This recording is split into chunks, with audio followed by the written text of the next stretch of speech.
ಅಳಿಸಿದ್ದನ್ನು ನೀಡಿದ್ರು ತಿಂದು ಬರ್ತೇವೆ ನಾವು. ಬಂದವರಿಗೆಲ್ಲ ಓಟ್ ಹಾಕಿವಿ ನಮಗೇನು ಯಾರು ಏನು ಮಾಡಲಿಲ್ಲ. ಇದೇ ರಾಯಚೂರಲ್ಲಿ ತಾವು ಬಟ್ಟೆ ವ್ಯಾಪಾರಕ್ಕೆ ಹೋದಂತ ಹೆಣ್ಮಕ್ಳನ್ನು ಇಬ್ಬರನ್ನ ಅತ್ಯಾಚಾರ ಮಾಡಿ ಕೊಲೆ ಮಾಡಿದ್ರು. ಮೊನ್ನೆ ತಾನೇ ಗುರ್ಮಿಟ್ಕಲ್ನಲ್ಲಿ ಕೂಡ ಸಿಂಧಿ ಹಾಯ್ಕೊಂಡು ಇಬ್ಬರು ಹೆಣ್ಮಕ್ಳನ್ನು ಅತ್ಯಾಚಾರ ಮಾಡಿ ಕೊಲೆ ಮಾಡಿದ್ರು. ನಮ್ಮ ಅನ್ಯಾಯ ಮಾಡ್ಯಾರ್ರಿ.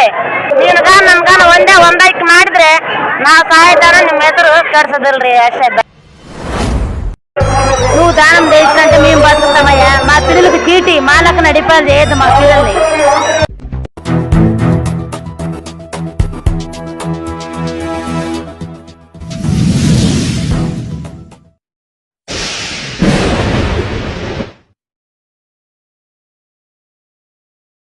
ರಾಯಚೂರು ಜಿಲ್ಲೆಯಲ್ಲಿ 49 ಅಲೆಮಾರಿ ಸಮುದಾಯಗಳು ಹಾಗೂ 10 ಅಸ್ಪೃಶ್ಯ ಸಮುದಾಯಗಳು, ಈ ಎಲ್ಲ ಸಮುದಾಯಗಳು ಸೇರಿಕೊಂಡು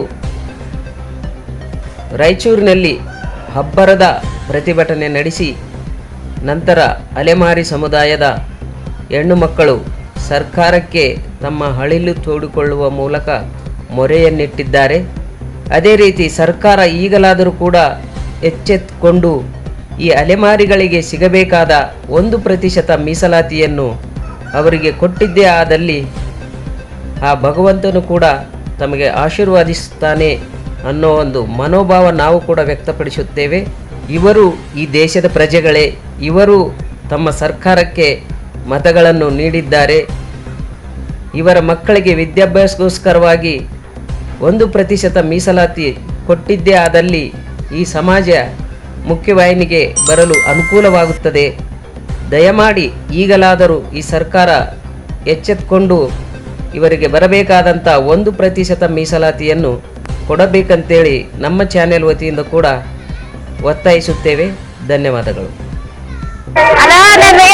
ಹೊಲ ಇಲ್ಲ, ಮನೆ ಇಲ್ಲ, ಎಲ್ಲಿ ತರ ಬೇಡ್ಕೊಂಡು ತಿಂಬಾಕ್ ಹೋಗ್ಬೇಕು. ಊರಾಕ್ ಹೋದ್ರೆ ನಮ್ಗೆ ಬೈತಾರ, ಬೇರೆ ಬೇರೆ ಬೈತಾರ. ನಿಮಗೆ ಏನಾಗ್ಯದ ದುಡ್ಕೊಂಡು ತಿನ್ಬೇಕು, ಅಲ್ಲಿಗೆ ಇಲ್ಲಿಗೆ ಕಚ್ಚೆ ಆಗಿರಲ್ಲ, ದುಡ್ಕೊಂಡು ತಿನ್ಬೇಕು. ಎಲ್ಲಿ ತರ ಜೋಳಿಗೆ ಹಾಕೊಂಡು ತಿರ್ಬೇಕು. ನಮ್ಗೆ ಹೊಲ ಇಲ್ಲ, ಮನೆ ಇಲ್ಲ. ನಮ್ಮ ಹುಡುಗರಿಗೆ ಏನಂತ ಹೇಳ್ಬೇಕು, ಏನ್ ಮಾಡ್ರಿ ಏನಿಲ್ಲ ಅಂತ ಕಳ್ಸಿ ನಮಗೆ ಬೈತಾರ. ಬಡ್ಡಿಲಿದ್ದ ನಾವು ಜೋಳಿಗೆ ಹಾಕೊಂಡು ಬೇಡಕ್ ಹೋಗ್ಬೇಕ. ನಮ್ಗೆ ಏನಾನ ಕೊಟ್ರೆ ನಿಮ್ಗೆ ಏನಾನ ಮಾಡಕ್ಕಿಲ್ಲ. ನಮಗ್ ಮಾಡ್ರಿ ನಿಮಗ್ ಮಾಡಿತೀವಿ ನಾವು. ನಾವು ಬೇಡ್ಕೊಂಡು ತಿಂಬಾಕ ಎಲ್ಲಿ ತರ ಹೋಗ್ಬೇಕು. ನಾವು ತಿರುಗಿ ಮೂದವ್ರಾಗಿವಿ, ನಾವು ಮೆತ್ತಗಾಗಿವಿ. ಜೋಳಿಗೆ ಹಾಕೊಂಡು ತಿರ್ಗಂದ್ರೆ ಎಲ್ಲ ತರ ತಿರುಗಬೇಕು. ನಮ್ಗೆ ಹೊಲ ಕೊಡ್ಬೇಕು, ಮನೆ ಕೊಡ್ಬೇಕು. ಹಂಗಾದ್ರೆ ಸಾಕ್ತಿವಿ, ಓಟ್ ಹಾಕ್ತಿವಿ, ಎಲ್ಲ ಹಾಕ್ತಿವಿ. ಹೊಲ ಇಲ್ಲ ನಮಗ. ಊರಾಗ ಹೋದ್ರೆ ನೀರು ಅಳಿಸಿದ್ದನ್ನು ನೀಡಿದ್ರು ತಿಂದು ಬರ್ತೇವೆ ನಾವು. ನಮಗೆ ಏನಿಲ್ಲ, ಬರ್ತಾನೈತೆ, ಬಾಳ ಬರ್ತಾನೈತೆ. ನಮ್ಮ ಮಕ್ಕಳಿಗೆ ಸಾಲ ಇಲ್ಲ. ನಾವು ಬೇಡ್ಕೊಂತೀವಿ. ಅವ್ರು ನಮಗೊಂದಿಟ್ಟು ನ್ಯಾಯ ಕೊಡಿಸಿಬಿಡ್ರು. ನಮಗ ಕ್ಯಾಬ್ ಇಡಬೇಕು, ಬದುಕಬೇಕು. 3 ರೂಪಾಯಿ 4 ರೂಪಾಯಿ ಕೇಳ್ತಾರ ಕ್ಯಾಬ್ ಮಾರಕ್ ಹೋದ್ರೆ. ಊರಾಗ ಹೋದ್ರೆ ಒಂದಿಟ್ಟು ಬಿಟ್ಟು ನೀಡೋದಿಲ್ಲ ನಮಗ. ಹೊಲ ಇಲ್ಲ, ಮನೆ ಇಲ್ಲ ನಮಗ. ನಮಗೊಂದಿಟ್ಟು ನ್ಯಾಯ ಕೊಡ್ತೀವಿ. ನಿಮ್ಗೆ ಓಟ್ ಹಾಕಿವಿ, ಎಲ್ಲ ಬಂದವ್ರಿಗೆಲ್ಲ ಓಟ್ ಹಾಕಿವಿ.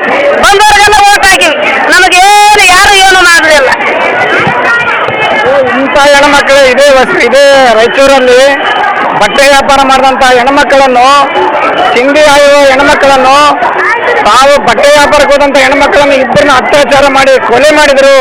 ಇದುವರೆಗೆ ಆಯಿತು ನ್ಯಾಯ ಸಿಕ್ಕಿಲ್ಲ.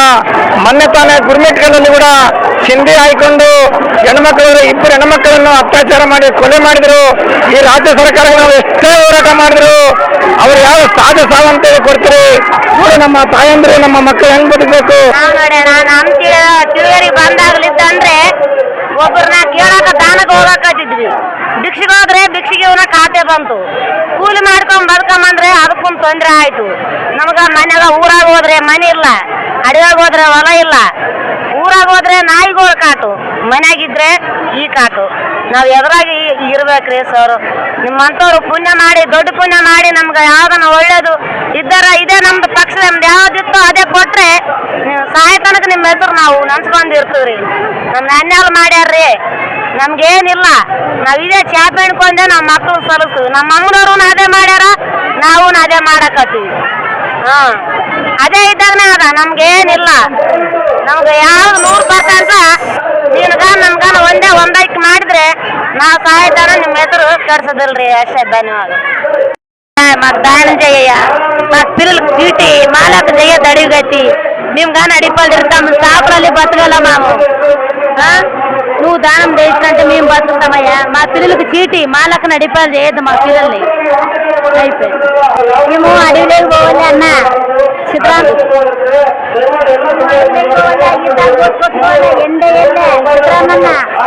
మేము మీ కడుపులు పుట్టినట్టు మీ బిడ్డలము మా పిల్లలు 8-6 మంది ఉన్నారు. ఎట్టు తాకాల మొగుడు తాగిపోతున్నాడు, ఎట్ట బతకాల కొడుకు తాగేటోడు మొగుడు తాగేటోడు వాళ్ళ పట్టుకొని ఎట్ట జీవనం చేయాలి. ఇదే పట్టిలే బతకాల మేము. ఇదే శాతం 1% మిశ్రట్టి మాకు.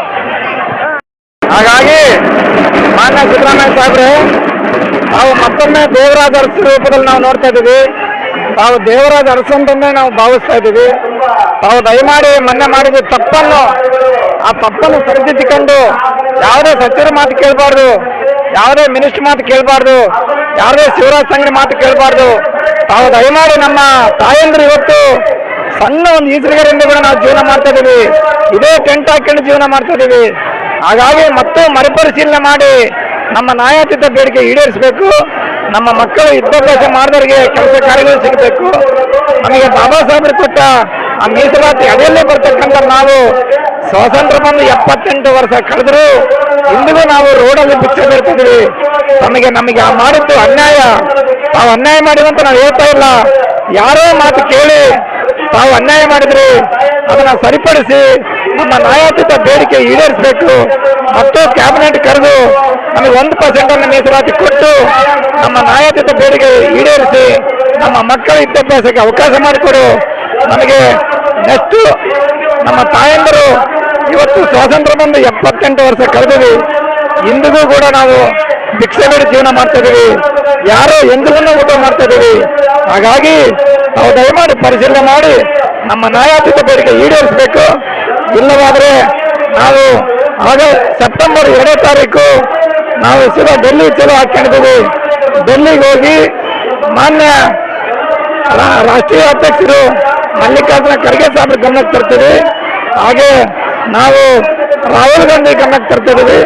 ಆದರೆ ತಮ್ಮ ವಿರುದ್ಧ ಅಲ್ಲ, ಇಲ್ಲಿಗೆ ಆಗಿರುವ ಅನ್ಯಾಯವನ್ನು ಸರಿಪಡಿಸಬೇಕು ಎಂದು ನಾವು ಡೆಲ್ಲಿ ಕೂಡ ಹೋಗ್ತಾ ಇದ್ದೀವಿ. ಮತ್ತೊಮ್ಮೆ ನಾನು ಕೈ ಮುಗಿದು ಕೇಳ್ತೀನಿ, ಸಿದ್ದರಾಮಯ್ಯ ಸಾಹೇಬ್ ನೀವು ನ್ಯಾಯ ಒದಗಿಸ್ಕೊಡಿ. ನಮ್ಮ ನ್ಯಾಯಾತೀತ ಬೇಡಿಕೆ ಈಡೇರಿಸಿ. ನಾಗಮೋಹನ್ ದಾಸ್ ಅವರು ಏನು ವರದಿ ಕೊಟ್ಟಿದ್ರು ಆ ವರದಿ ಪ್ರಕಾರ ನಮ್ಮ 1% ನಮಗೆ ಕೊಡಬೇಕೆಂದು ತಮ್ಮಲ್ಲಿ ಅತ್ಯಂತ ಕಳಕಳಿಯ ಮನವಿ ಮಾಡಿಕೊಂಡಿದ್ದೀನಿ ಸರ್. ನಮಸ್ಕಾರ. ಸನ್ಮಾನ್ಯ ಶ್ರೀ ಸಿದ್ದರಾಮಯ್ಯ ಸಾಹೇಬ್ರೆ, ನಮ್ಮ ಅಲೆಮಾರಿಗಳ ಸಮುದಾಯಗಳ ಪರಿಸ್ಥಿತಿ, ನಮ್ಮ ಆಚಾರ ಇರ್ಬೋದು, ನಾವು ಬದುಕ್ತೀವಿ, ನಾವು ಹೇಗೆ ಊರು ಹೊರಗೆ ಟೆಂಟ್ ಹಾಕೊಂಡಿದ್ದೀವಿ, ನಮ್ಮ ಕುಲಕಸಬು ಏನು, ನಾವು ಬದುಕುತ್ತಿರುವ ಈ ರಾಜ್ಯದಲ್ಲಿ ಬದುಕುತ್ತಿರುವ ಹೀನಾಯ ಸ್ಥಿತಿಯಲ್ಲಿ ನಾವು ಬದುಕ್ತಾ ಇದ್ದೀವಿ. ಈಗ ನಮ್ಮ ತಾಯಂದರು ಈಸಲ ಮರ ಗೆರೆ ತಂದು ಈ ಗೆರೆ ಕೊಯ್ಕೊಂಬಂದು ಅದನ್ನು ಒಣಗಿ ಹಾಕಿ ಅದನ್ನು ನೀರಲ್ಲಿ ನೆನೆದು ಇವತ್ತು ನಮಗಾಗಿರುವ ಅನ್ಯಾಯ ಅಂದರೆ ನಮ್ಮ ಅಲೆಮಾರಿ ಸಮುದಾಯದವರು ನಾವು ಹೆಂಗೆ ಬದುಕ್ತಾ ಇದ್ದೀವಿ.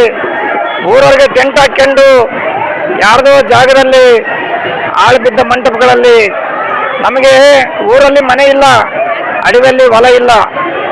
ತಾವು 2013ರಲ್ಲಿ ತಾವೇನು ಈ ರಾಜ್ಯದಲ್ಲಿ ಮುಖ್ಯಮಂತ್ರಿ ಆದ ನಂತರ 2013ರಲ್ಲಿ 15, 13, 14ರಲ್ಲಿ ತಾವು ಅಲೆಮಾರಿ ಘೋಷಣೆ ಮಾಡಿ, ಯಾವ ರಾಜ್ಯದಲ್ಲಿ ಕೂಡ ಅಲೆಮಾರಿಗಳಿಗೆ ಘೋಷಣೆ ಮಾಡಿಲ್ಲ. ತಾವು ಅಲೆಮಾರಿ ಘೋಷಣೆ ಮಾಡಿ ನಮಗೆ ನ್ಯಾಯೋಚಿತವಾದ ನ್ಯಾಯವನ್ನು ಕೊಟ್ರಿ. ಆದರೆ ಈ ಸಲ ನಮಗೆ ಮರಣ ಶಾಸನ ಬರೆದು ಬಿಟ್ರಿ.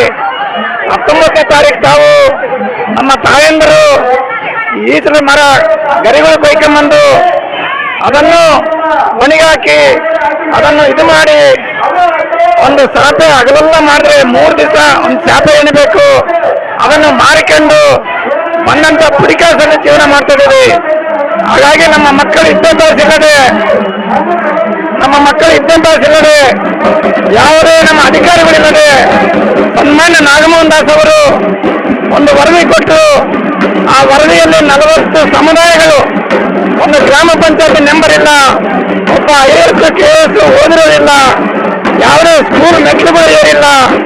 ಇಂಥ ಸಮುದಾಯಗಳಿಗೆ ನಾಳೆ ಮೋಹನ್ ಅವರು ಒಂದು ವರದಿಯಲ್ಲಿ ಸ್ಪಷ್ಟವಾಗಿ ಹೊರವರ್ಗ ಎ ಗ್ರೂಪ್ನಲ್ಲಿ ಅಲೆಮಾರಿಗಳಿಗೆ ನ್ಯಾಯ ಒದಗಿಸಿಕೊಟ್ರು. ಆ ವರದಿಯನ್ನು ನೀವು ಸಂಪೂರ್ಣವಾಗಿ ವರದಿ ಬಿಟ್ಟು 100 ಕೋಟಿ ದುಡ್ಡು ಖರ್ಚು ಮಾಡಿದ ದುಡ್ಡು ಆ ವರದಿಯನ್ನು ಕೊಟ್ಟು ಆ ವರದಿಯಂತೆ ನಾವು ಮಾಡಿದ್ರೆ ನನಗೆ ನ್ಯಾಯ ಸಿಕ್ಕಿತ್ತು. ಆ ವರದಿಯನ್ನು ಬಿಟ್ಟು ತಮ್ಮ ರಾಜಕೀಯ ಪ್ರಭಾವಿ ಈ ರಾಜ್ಯದಲ್ಲಿ ಅಲೆಮಾರಿಗಳಿಗೆ ನಾವು ಮನಃಶಾಸನ ಬರೆದಿದ್ರು. ನಿಜವಾಗಲೂ ನಿಮಗೆ ಒಳ್ಳೆಯದಲ್ಲ. ನಾವು ದಯಮಾಡಿ ಮತ್ತೊಮ್ಮೆ ಪರಿಶೀಲನೆ ಮಾಡಿ ಯಾವ ಮಂತ್ರಿ ಮಾತು ಯಾವ ಸಚಿವ ಮಾತು ಕೇಳಬೇಡಿ. ನಮ್ಮ ಧ್ವನಿಯಾಗಿ ಮಾತಾಡೋರು ಯಾರೂ ಇಲ್ಲ. ಹಾಗಾಗಿ ತಾವು ನಮ್ಮ ಹತ್ರ ಬಂದಾಗ ಹೇಳಿದ್ರಿ. ಹಾಗಾಗಿ ಮಾನ್ಯ ಸಿದ್ದರಾಮಯ್ಯ ಸಾಹೇಬ್ರೆ, ನಾವು ಕೂಡಲೇ ಮರುಪರಿಶೀಲನೆ ಮಾಡಿ ನಮ್ಮ ನ್ಯಾಯಾಧೀಶ ಬೇಡಿಕೆ ಈಡೇರಿಸಿ ನಮ್ಮ 1% ನಮಗೆ ಕೊಡಬೇಕಂತಂದೇಳಿ ತಮ್ಮಲ್ಲಿ ಕಳಕಳಿ ಮನವಿ ಮಾಡ್ಕೊಂತೀವಿ ಸರ್.